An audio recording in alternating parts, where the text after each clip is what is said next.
Good evening, friends. My name is Mick. For those of you that know me, you know I make some periodic videos every now and then just describing a few of my thoughts and how I feel about the day and certain events.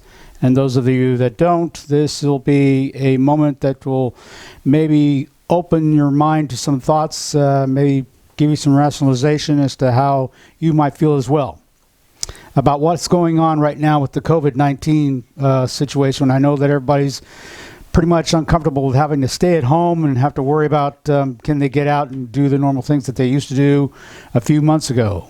Okay, social distancing, as we know, they say the norm is 6 feet, but how is it that it's delegated as 6 feet? Can it be 4 foot? Can it be 3 feet? For the most part, it'd probably be safer to say beyond 6, more like 8, more like 10, somewhere along that line.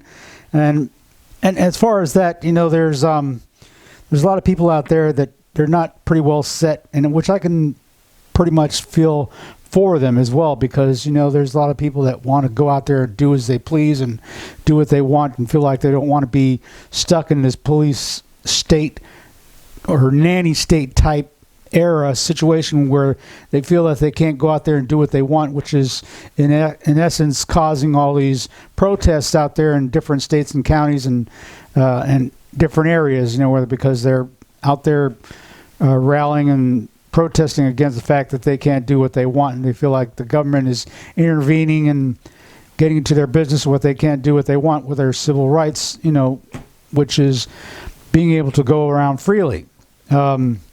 But in that essence, I want to give it an analogy.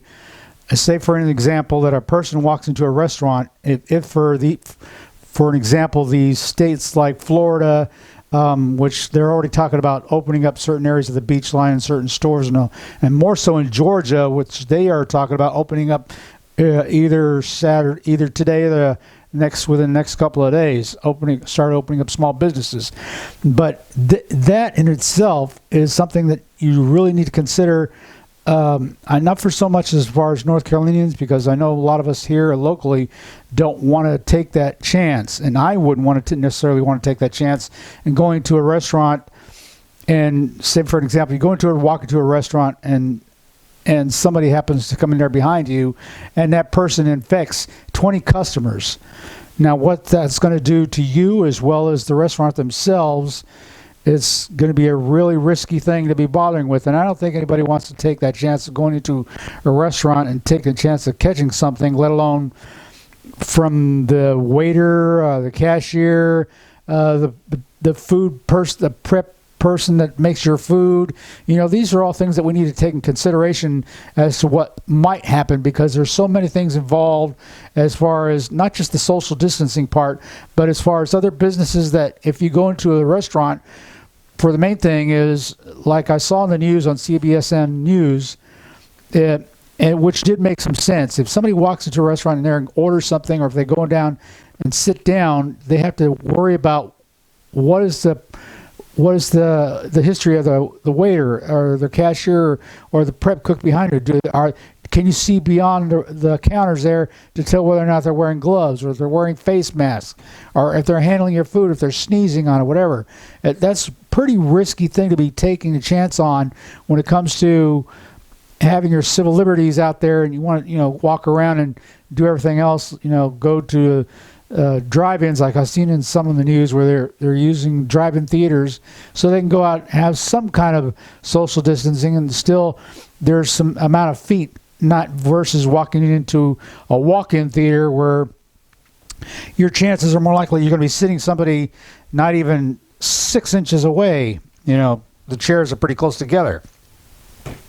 But in any event, that's, you know, that analogy is taking a chance of affecting. You know, when somebody says what that might happen is, and they turn around and they tell you, well, that's about as risky as, you know, you take the chances of getting hit by a car every day, you know. But see, if somebody says that, you know, that mindset right there irritates me, because it's thinking, okay, well, being hit by a car and being infected by a virus, the odds are more, sure, you're taking a chance of getting hit by a car. But right now with the virus thing going on, you know, you're really taking a big gamble out there as to whether you want to take that chance of going in. I'm not saying don't go into a restaurant. don't go out or whatever that I'm saying. But, you know, freedom to do as you want is one thing. Freedom to be able to live is another. And right now, the way the economy is, you know, a lot of people are badgering out there that they can't do this and they can't do that. And, well, you know what? I feel for those that are out there and they feel like they want to be done because, you know, as Americans, we're all set a certain way because we don't like to be being told what to do and what we can't do. Okay? We already understand that part. But the fact is, are you taking a chance? Are you willing to take the chance of being able to do what you want versus your life? Okay? That's a big gamble there. Okay? Sure, you want to take a chance of taking a chance of catching something, and then like what they're talking about the economy and all. Well, in order to have an economy, you got to have lives, right? To be able to boost that economy, workers out there to actually spur that economy to actually working. If there's no life, visible life form at all that's working to the economy, you don't have an economy. So, in essence, life is more important than the economy. Wouldn't you think? I mean, I would think so, but you know, that's all head tossing. You know, it's really something, you know, that a lot of people think that yeah, they're not able to do this and that, and you know, that's just a whole different story. But I feel what everybody's saying, that unable to go out there and do what they want. You know, you're going out to the store nowadays, and you're having to wear a mask, and you're having to wear gloves, and being precautious as to who's going a certain way. And stores are now they're taking into effect where they're putting labels on the floor to directionalize, give you a direction as to which way to walk, so that you're walking a certain way without, you know, conflicting with somebody else. I noticed that in Walmart today. You know, you go down an aisle and it has a green sticker telling you to walk this direction, and then at the other end of it is a red sticker saying "Do not enter." So it's telling you more or less the line to walk your aisles like this, so you're not bumping into anybody else. But you know, it's still happening. I mean, people are observant and they're looking to see where they're going. But a lot of them don't necessarily look down. They see the stickers there, but they're not paying attention to what's being said. So, in essence, it's helping, and on the other point, it's not helping as much, you know. But we're all, as a society, we know we're trying to make that effort so that we don't, you know, make things worse than what they already are. Like, you know, like they're saying a lot in the news. Are we going to be flattening the curve on this? We're reaching to a plateau and it's coming down, starting to go level. Excuse me. No, I don't have the virus. I'm just got a dry cough. But in any event, where it's going to a solid line, whatever, and then you got to figure out, oh, well, I don't know, lost my train of thought. But in any event, I know a lot of us out there are really worried because you got kids. Some of them have kids and families and grandparents and neighbors and all that, because you're worried that you're not able to see them anymore, and how long is that going to be before you can get the kids back to school, and how long you'll be able to get back to work, how long you'll be able to get the next check, you know, waiting on that stimulus package check that's just supposed to come in, plus the unemployment. You're waiting on that for it to come in. You know, there's a whole lot of things that come into your pot, so to say, you know, that you're having to deal with on a daily basis, and it's all being one giant cluster fucks, so to speak. Sorry about that, but that's basically what it is, because you're having to worry about what's going on, you know, because a lot of us have thought, even a couple of months ago, things were nowhere near like this. You know, nobody was having to worry about, you know, one day the next, you know, you go see whatever, you go to a party, you go to a bar, you go to a club, you go to shoot golf. I hate golf.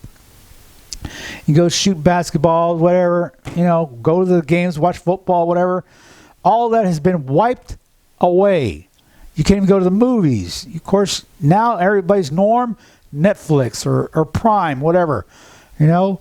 But in actuality, we got to really think really hard. We will get through this. It may not seem like it's like it's an ever piling rocks, boulders that are pounding onto your back because you're having to deal with so many things at once, but there is a light at the end of the tunnel. It may not seem like it, but if we all stick together to follow the guidelines that everybody's talking about doing, instead of some of these other states that want to, they're pulling their hair out because they want to get out there and do whatever they want. That's all. I justify with that. Okay, I feel for them, but you got to think rationally. Is it worth dying over? Sorry, it's not. Okay. So in order to be able to get past this and be able to live another year and another year and another year and be able to get past all that and look back on this and say, we had actually pulled through this. I feel for those kids that are, the class of COVID, the kids, they're unable to go through their graduation because all this crap happened to them. Stripped away their prom, stripped away their graduation. This is the most baddest time for them, and I feel for them. I really do. But life is more important. And we will make it past this. And we'll be able to look back and reflect on things and say that it has been a hard road. But as with any other hard roads, eventually you come to that point where you're done, okay? And it's over with. You've already peaked it, and you've already finished it, and you've taken care of it, and you've knocked it out to the ballpark, and you can rest, just like with everything else. Well, until next time, until I get with another video, and I will probably be talking more in depth with a lot more of this COVID-19 thing that we're dealing with right now. But my last thought is to stay home, stay strong, and stay safe. Good night.